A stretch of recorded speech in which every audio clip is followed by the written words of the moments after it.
Hello students, welcome once again. Students, आज की video में हम स्टडी कर रहे हैं डायरेक्ट इनडायरेक्ट, और इस वीडियो में सिलेक्टेड इम्पॉर्टेंट डायरेक्ट इनडायरेक्ट लिए गए हैं जो कि बोर्ड एग्ज़ाम 2020 में आ चुके हैं। डायरेक्ट इनडायरेक्ट के रूल्स बहुत ज़्यादा होते हैं। यहाँ इस वीडियो में हम सिलेक्टेड जो सेंटेंसेस हैं उन्हीं सेंटेंसेस के द्वारा इनडायरेक्ट बनाने के नियमों को रिवाइज कर लेंगे, जिससे आपको बेसिकली करना क्या होता है डायरेक्ट से इनडायरेक्ट बनाते समय, ये रूल्स आपको पता चल जाएं। फर्स्ट सेंटेंस है, Mohan said to me, are you writing a letter.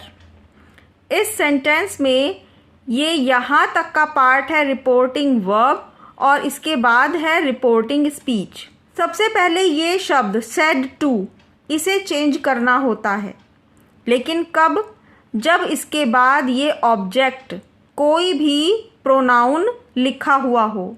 Easy language में कहें तो ये पता होना चाहिए कि मोहन किस व्यक्ति से बात कर रहा है। इन्वर्टेड कॉमा यहाँ नहीं आएगा। इंटेरोगेटिव सेंटेंस जो है ये यस और नो टाइप का है, हेल्पिंग वर्ब से शुरू हो रहा है। तो हेल्पिंग वर्ब से शुरू होने वाले सेंटेंस में इन्वर्टेड कॉमा को हटाकर इफ़ का प्रयोग आपको करना है। इफ़ लिख देंगे, और फिर ये सेंटेंस पास्ट इंडेफिनिट है, पास्ट टेंस में है, तो हम आगे इस स्पीच को पास्ट टेंस में ही लिखेंगे।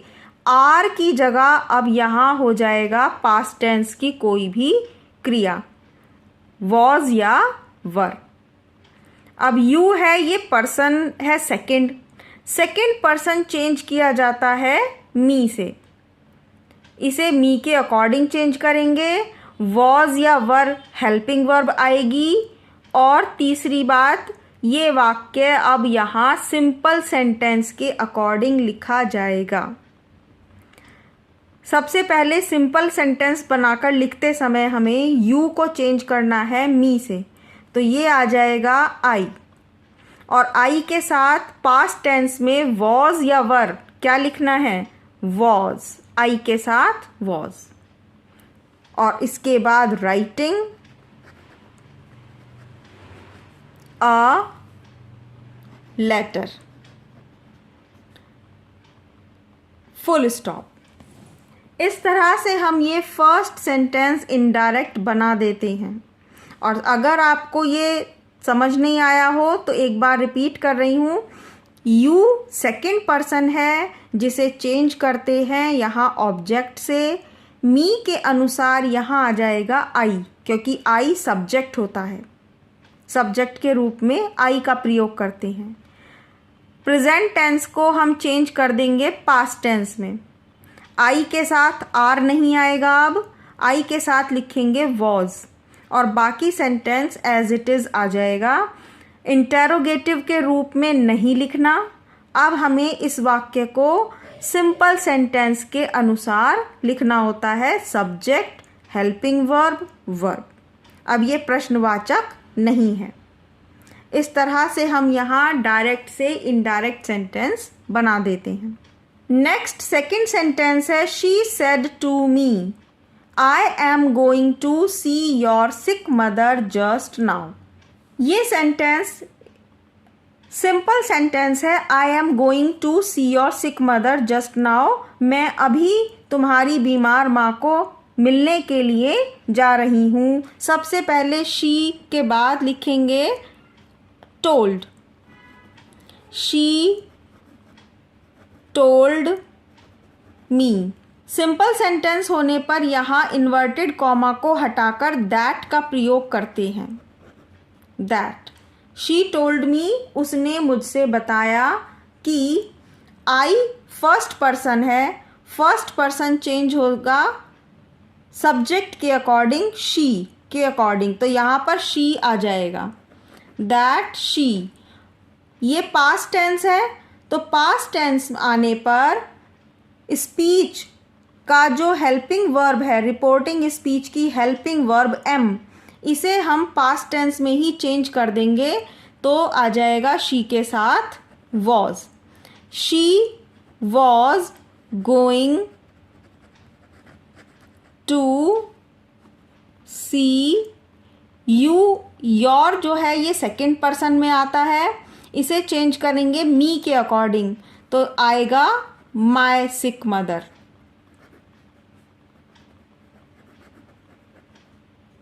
जस्ट देन, इनडायरेक्ट बनाते समय हम यहाँ नाउ को चेंज करके लिखेंगे देन और फुल स्टॉप।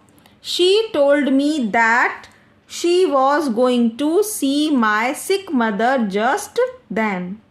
याद रखिएगा स्टूडेंट कि सिंपल सेंटेंस है, अगर हमारी रिपोर्टिंग स्पीच सिंपल है, बिल्कुल साधारण वाक्य के अनुसार है, तो हम इन्वर्टेड कॉमा को हटाकर दैट का प्रयोग करते हैं।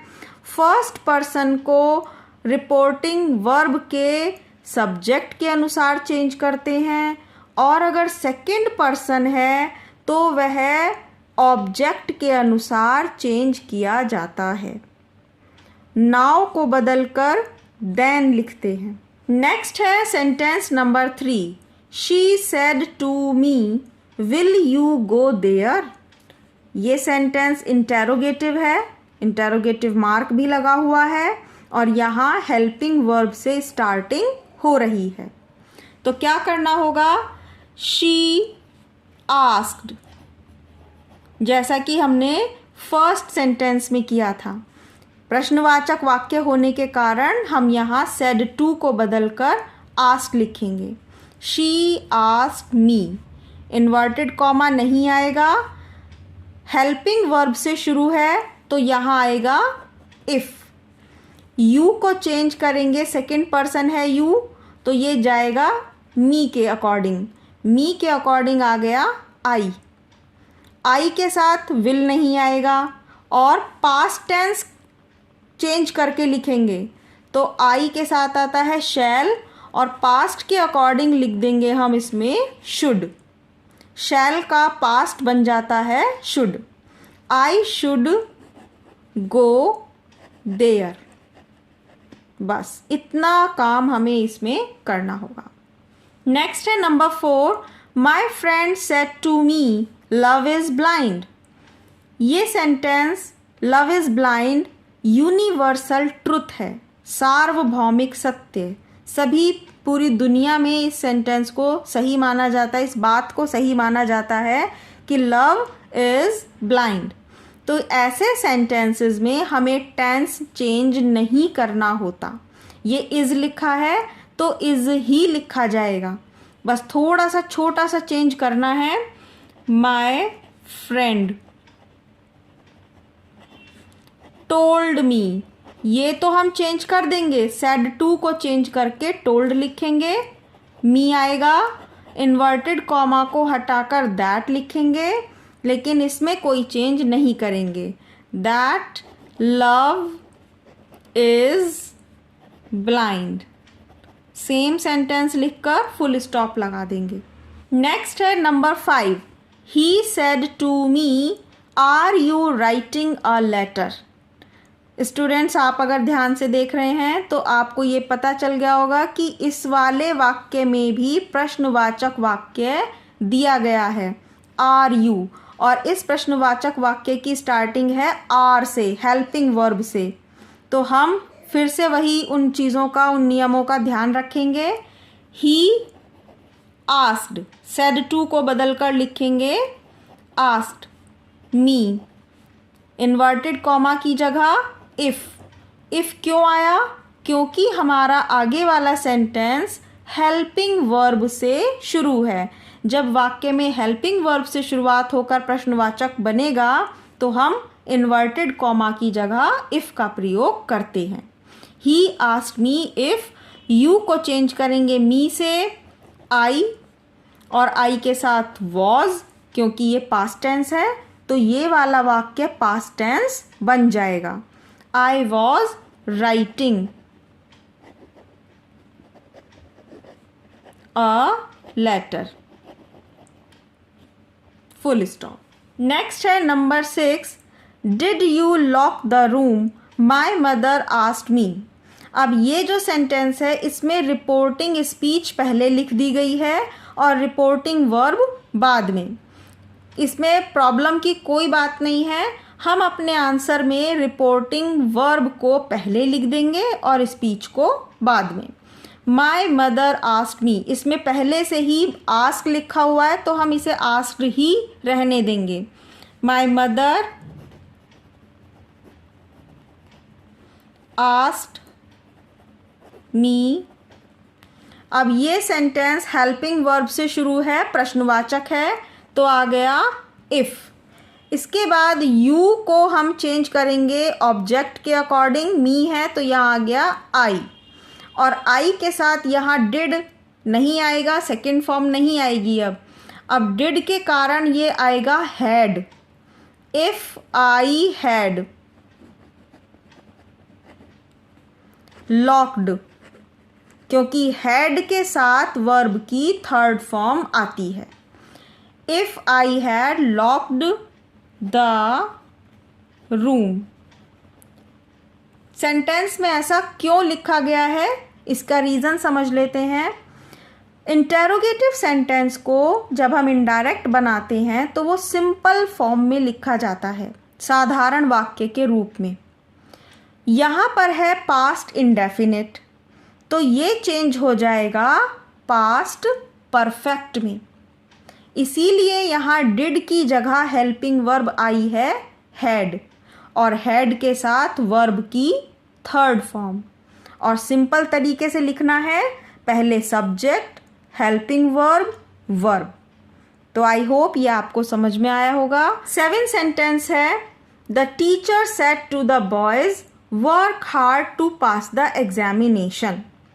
ये सेंटेंस है इम्पेरेटिव। वर्क हार्ड वर्ब से शुरू हो रहा है, कठिन मेहनत करो, पास द एग्जामिनेशन परीक्षा को पास करने के लिए। इम्पेरेटिव सेंटेंस में अब हमें ये देखना है कि सेड टू को चेंज करके क्या लिखना है।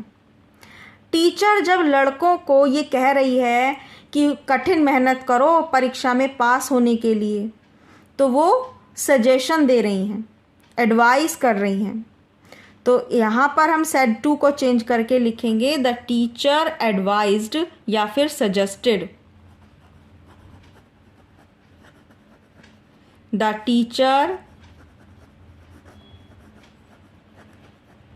Suggested the boys to.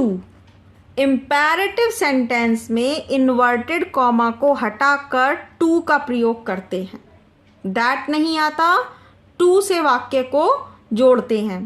तो teacher suggested the boys to work hard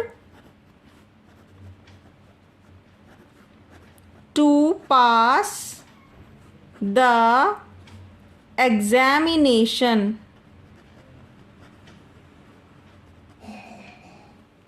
इस तरीके से इम्पेरेटिव सेंटेंस में कोई ज़्यादा मुश्किल नहीं है, ये बहुत इजी होते हैं, क्योंकि सेड टू को बदलकर वाक्य की भाव के अनुसार, रिक्वेस्ट है तो रिक्वेस्ट, सजेशन है तो सजेशन लिख देते हैं, ऑर्डर है अगर तो ऑर्डर आ जाता है, और फिर वाक्य को टू से जोड़कर सेम लिख देते हैं।